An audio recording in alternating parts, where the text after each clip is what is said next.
सानसेयारि खौरां नायनो मोजां मोनग्रा गासैबो रायजो राजा नोंथांमोनखौ गिबियावनो आंनि एसबी बड निउज चेनेलाव बरायग्रोनाय थाबाय। खुलुमबाय, आं सिबि रानि ब्रह्म। बे चेनेलनि गेजेरजों सानफ्रोमबो सानसेयारि खौरांखौ फोसावनाय जायो। नोंथांमोना बे चेनेलनि गेजेरजोंनो गोनां सानसेयारि खौरांफोरखौ मोननो हागोन। थुदो बिदिब्ला खौरां आवरायनायखौ जागायजेननोसै। रायजोआव फिन मुगैथाव जाथाय। थाखो 5आव फरायनाय सासे फरायसुलिखौनो जिनाहारि खालामदों सासे दुथां सेंग्राया। क'क्राझार आरो धुबुरीनि सिमायाव थानाय बांगालदबायाव जादों बे लाजिथाव आरो सोंखारिजाथाव जाथाया। 16 बोसोर बैसोनि सासे थाखो 9आव फरायनाय दुथां सेंग्राया थाखो 5आव फरायनाय 9 बोसोर बैसोनि हिन्जावसाखौ जिनाहारि खालामदों। फोरमायथिनाय बादिब्ला बिब' बिनानाव गेलेबाय थानाय समावनो दुथाङा बिनानावनि मोखाङावनो बिब'नि खुगायाव सफा माथेनानै बा सफा सोनानै हाग्रा फारसे बोनानै लांदों। बिनि उनाव गाज्रि खामानि मावनानै अन्थाइजोंबो देग्लिदों, जायनि जाहोनाव उन्दै हिन्जावसा गथ'नि आथिं थोंसेनि हारायाबो बायनो गोनां जादों। उनाव उन्दै गथ'सानि होख्रावनायखौ खोनानानै सासे सुबुङा नुसनहैनायाव गासै जाथाया सोराङाव फैदों आरो नखरनि सोद्रोमाफोरनो खौरां हरनानै उन्दै गथ'साखौ फाहामथायनि थाखाय देहा फाहामसालियाव थिसननाय जादों। फोरमायथिनाय बादिब्ला उन्दै गथ'साया गुबैयै क'क्राझार चक्रशिलानि थागिबि आरो बिथांमोननि नखरा थांनाय 4 दान सिगांसो धुबुरीनि सापराव थानाय बांगालदबा इटा भाट्टा इटा बानायग्रायाव खामानि मावफैदोंमोन। नाथाय बेयावनो बे दुखुनांथाव जाथाया जानो मोन्दों। बेंकनिफ्राय रां दिहुननानै लाबोनाय समावनो दुथांफोरा मटर साइकेलजों फैनानै सेख'नानै लांबाय लाख रांखौ। गासै 10 लाख रां लन लानानै बेंकनिफ्राय 10 आइजोफोरा ओंखारबोबाय थादोंमोन। नाथाय माखासे दुथांफोरा बेखौ नोजोर होखाबाय थानानै गासै 10 लाख रांखौबो सेख'नानै खारलांदों। गलाघाटनि पुलिबर SBI ब्रान्सनिफ्राय 10 लाख रां लन लानानै 10 आइजोफ्रा रांखौ बख'नानै लानानै फैगासिनो दंमोन। बे समावनो मटर साइकेलजों फैनाय 2 दुथाङा आइजोफोरनि रांखौ लानानै खारलांदों।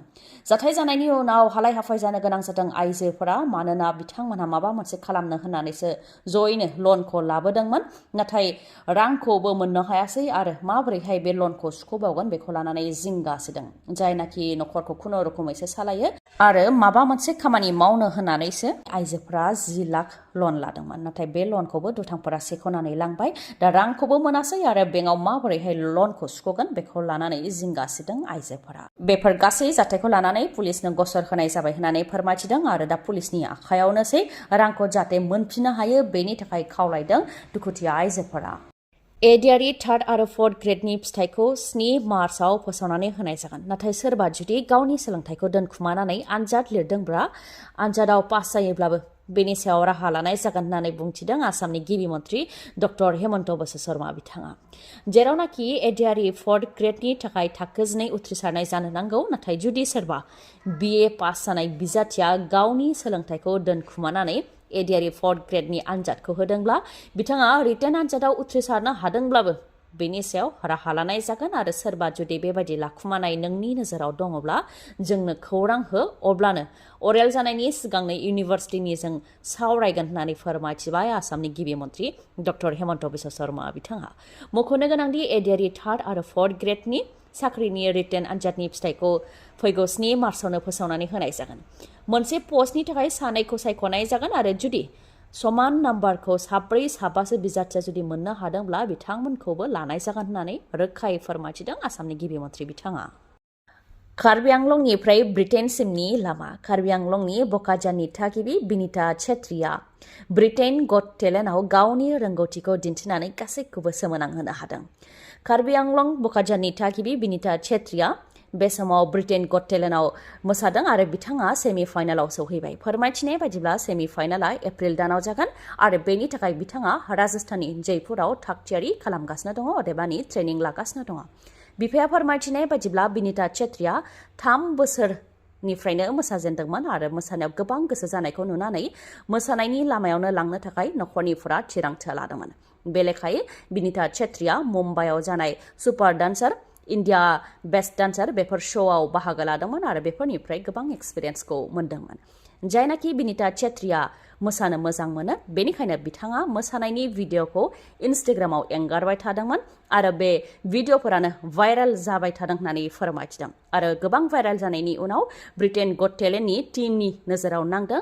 बेनि उनावनो बिथांमोननि टीमनिफ्रायनो कन्टेक्ट खालामनानै हांख्रायहरदों बे लेखायै ब्रिटेन गट टेलेन्टआव बाहागो लाहैदों आरो गावनि रोंगौथिखौ दिन्थिनानै सोमोनांहोनो हादों होननानै फोरमायथिदों बिनिता छेत्रीनि बिफाया डाइरेक्टर अफ एलिमेन्टारि एडुकेसन आसामनिफ्राय गोनांथार फोसावथाय होदों एलपि आरो इउपिनि रेगुलार फोरोंगिरिनि रिक्रुटमेन्टनि थाखाय एडभार्टाइज होनाय जादोंमोन 8 जानुवारियाव पाब्लिश खालामनाय जादोंमोन आरो 14 फेब्रुवारियाव नटिस फोसावनाय जादोंमोन नाथाय माखासे एडमिनिस्ट्रेटिभ जाहोननि थाखाय एप्लिकेशनखौ 8 मार्चनिफ्राय 8 एप्रिलनि गेजेराव आजावनाय जासिगोन होननानै फोसावफिनबाय महाकुम्भ मेलाया जोबनानै थांबाय नाथाय माखासे सुबुंनि मुङा थालांबाय माखासे सुबुङा अराय सिनायजानाय आरो बयजोंबो सिनायजानाय जानानै थालांबाय जेरै आईआईटी बाबा आरो मनालिसा आईआईटी बाबा आरो मनालिसानि सोमोन्दै सोर मिथियै दंबावो बयजोंबो सिनायजानाय आईआईटी बाबाखौ एरेस्ट खालामदों पुलिसा गान्जा जानाय आरो गान्जा मोननायनि दायाव एरेस्ट खालामदों आईआईटी बाबाखौ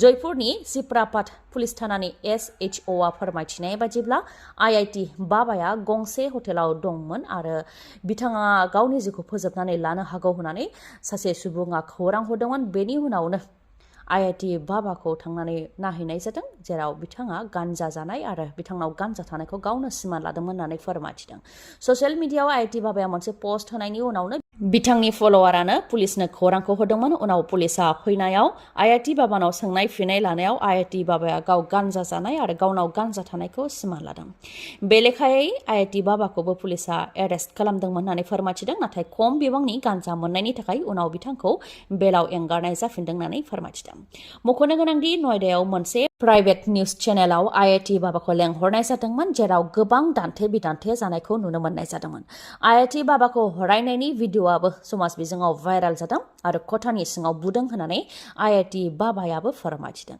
आरो बेफोर गासै जाथाय जानायनि उनावनो आईआईटी बाबाया ससियेल मिडियायाव दुखु मोननाय मोनसे पस्ट होदोंमोन बेनि उनावनो आईआईटी बाबाया गावनि जिउखौ फोजोबनानै लानो हागौ होननानै बिथांनि फलोवारा सानदोंमन आरो पुलिसनो खौरां होदोंमोन मख'नो गोनांथि आईआईटी बाबानि गुबै मुङा अभय सिंह आरो बिथाङा आईआईटी बम्बेनिफ्राय एर'स्पेस इन्जिनियारिं खालामदोंमोन हांसो मासेनि थाखाय बिदा आरो फंबायनि गेजेराव नांज्लायनायनि उनाव बुलायनायनि उनाव बुथारलायनाय फोथायनो गोब्राब मोनदों नङासै हांसो मासेनि थाखायनो बिदाया गावनि असे फंबायखौनो बुथारदों बे जाथाया जोंनि रायजोआवनो जानो मोन्दों बिदा गणेश प्रसादआ हांसोखौ फाननो नागिरदोंमोन नाथाय फंबाय रवि प्रसादआ हांसोखौ फाननायाव हेंथा होदोंमन बेखौ लानानैनो बिदा फंबायनि गेजेराव नारा नाथार बुलायलायनाय जादों उनाव बिदा गणेश प्रसादआ फंबाय रवि प्रसादखौ बुथारदों बे जाथाया बरपेटा जिल्लानि गांधीनगराव जादों नोंथांनि मेगनाव जेंना जादों नामा जुदि जेंना जादोंब्ला आरो नोंथाङा मेगननि मोजां डक्टर नागिरदोंब्ला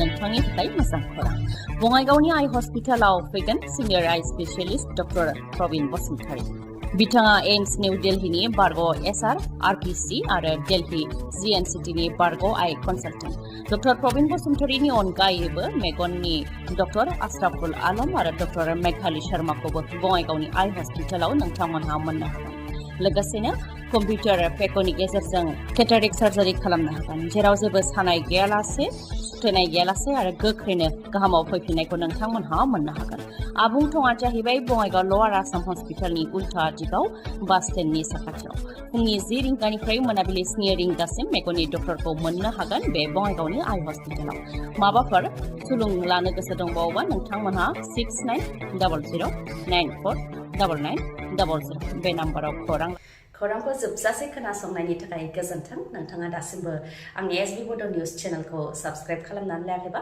साबस्क्राइब खालामनानै लानो हागोन लोगोसे बेल आइकनखौबो क्लिक खालामनो हागोन जाहाथे आं खौरां फोसावनाय लोगो लोगोनो नोंथांनाव गिबिसिन खौराङा सौहैयो गोजोन्थों